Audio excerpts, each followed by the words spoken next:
You're reporting. Here's President Biden yesterday calling for a war crimes trial over those horrors in Bucha. Watch. He is a war criminal, but we have to gather the information.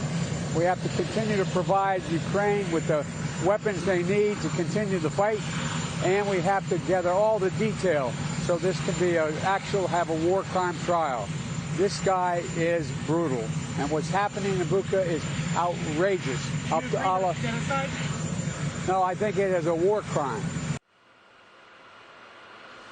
Joining me right now is Fox News senior strategic analyst General Jack Keane. General, it's always great to talk with you. It's so heartbreaking to be watching this continue day after day. Is there nothing more we can do to stop Vladimir Putin? Oh, yeah, there's plenty that we got to do here. I mean, sanctions are not going to stop him. If we want to stop this killing and this marauding and massacres that's going on and mass rapes, we've got to defeat the Russian military inside of Ukraine. And we have to do everything we can to get President Zelensky what he's asking for now, because he's got the Russians more on defense than anything else. He wants advanced weapons that can get him more on offense. And that's long and mid-range air defense systems. He wants the MiGs or combat aircraft like that. He also needs more tanks, and the administration is trying to get him those, and more armored vehicles and counter-battery radar. These are some of the things he needs, and the Switchblades are finally coming in, and there's certainly a highly sophisticated anti-tank system, but I've been told they could also be used against ships, which will be also very important. So, yes, the way to stop this killing is to stop the Russian army, and that is what needs to be done. The sanctions will have some impact on Putin, but he has dismissed the sanctions, Maria. He's going out full bore with his military to take as much control of Ukraine as he can. Yeah, and just right now, the Wall Street Journal is reporting breaking news, General, that you were expecting. I know I've heard you talk about this, but the European Commission is going to be proposing broad new sanctions on Russia. Today, we're putting them on the bottom of our screen here. It includes a ban of imports of Russian coal, blocking new machinery exports to Russia, targeting oligarchs again. So it's sort of more of the same. But are we going to look back on this moment in time in weeks, months, years, and say that was the moment where we blew it again? The way we talked about how we blew it in Afghanistan.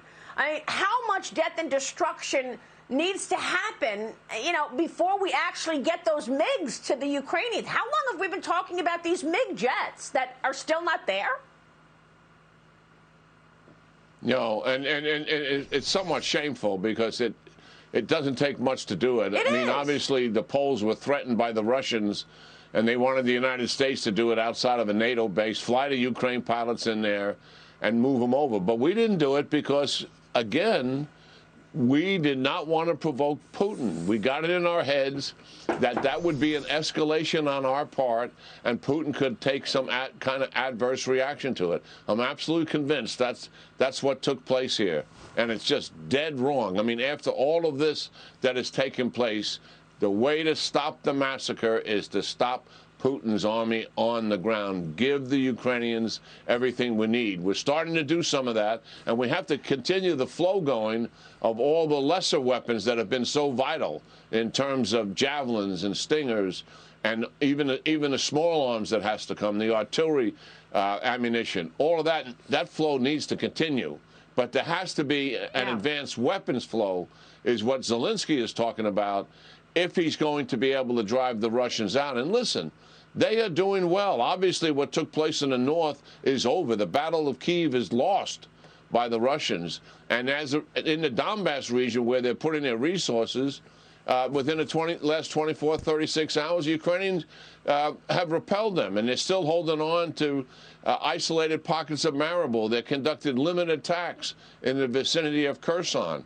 So listen, they're in this fight, and we've got to continue to give them the means. Listen, they have demonstrated, Maria, that they have the skill and they have the will. We just got to keep up giving them the means to be able to do it. And see, the map that's coming up in that red area there, they want to take control of that whole southern coast there, the Russians. And that would make Ukraine a landlocked country. That's what they're trying to do. That would economically devastate the Ukrainians. And in the Donbass region there to the east, around east of Mariupol there on the map, that is where much of the energy resources are. Some estimate as much as 90%. And obviously that is one of the reasons why the Russians are taking control of that area. It has less to do with Russian-speaking people in that area, it has to do with those resources that are in the area. So we have to stop this from happening. And that red that exists there, the Ukrainians want to turn that and get rid of the red on the map. And we've got to give them the means to help them do that.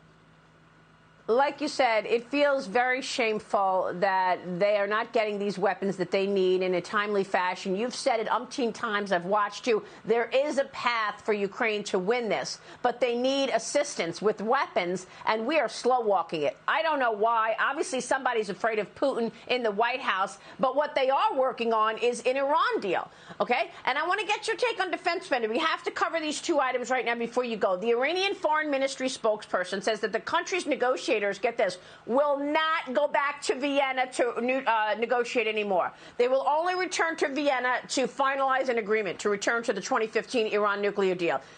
Negotiations are over, according to the Iranians. So your thoughts on how close we are in getting back in this deal? And while you're at it, talk to me about this defense spending, because you and I have had this conversation now for years about the fact that we are not investing and updating our military, and this is a major problem, as our adversaries are. China already has a larger Navy than the United States. So why, I ask you, is Joe Biden proposing a decline in defense spending? And you know that's what it is, because it's up 4% in his budget. And when you compare that to inflation, it doesn't keep up.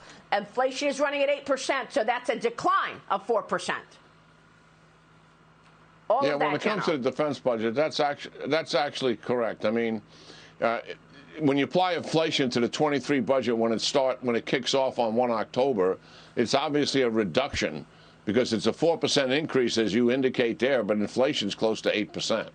And what it really means going forward is in the Navy, we're going to go from 298 ships to 280 ships. In the Army, we're going from 485,000 to 473,000. Now, the Army does have some recruiting challenges that are also in that number. And the people in the Air Force said, look, we have the smallest and oldest Air Force we have ever had post-World War II. The administration has taken the money and investing it in new technologies beyond 2030. And many of us who are looking at the problem now say, look, we have an erosion of our defense capabilities right now. We have to upgun immediately, even legacy systems, not just the advanced systems, to be able to meet the challenges that China is presenting, and obviously that Russia is now presenting in Europe. And this defense budget doesn't do it with obviously a reduction in terms of what it should be. Most people who are looking at this have come to the conclusion that what we need is a budget that's 5% above inflation, and that'll get us some real capability. And given the spending that this administration has done domestically, which is off the charts. By the way, every department except the Department of Defense and Homeland Security is receiving double-digit increases. The lowest increases among all the departments and the major departments in the Biden administration are from DOD, Department of Defense, and Homeland Security.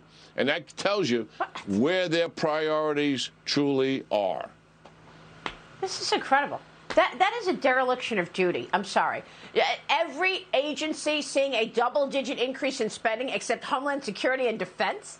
That makes no sense, and the first job of the president is to protect the country and its people. How is that doing that? Wide open borders, a decline. Oh, my goodness. This is just, we're going to keep talking about this. I am going to keep a spotlight on this, General, because I recognize that is wrong. We so appreciate your time this morning. Thank you, sir. Yeah, great talking to you, Maria. Thank you.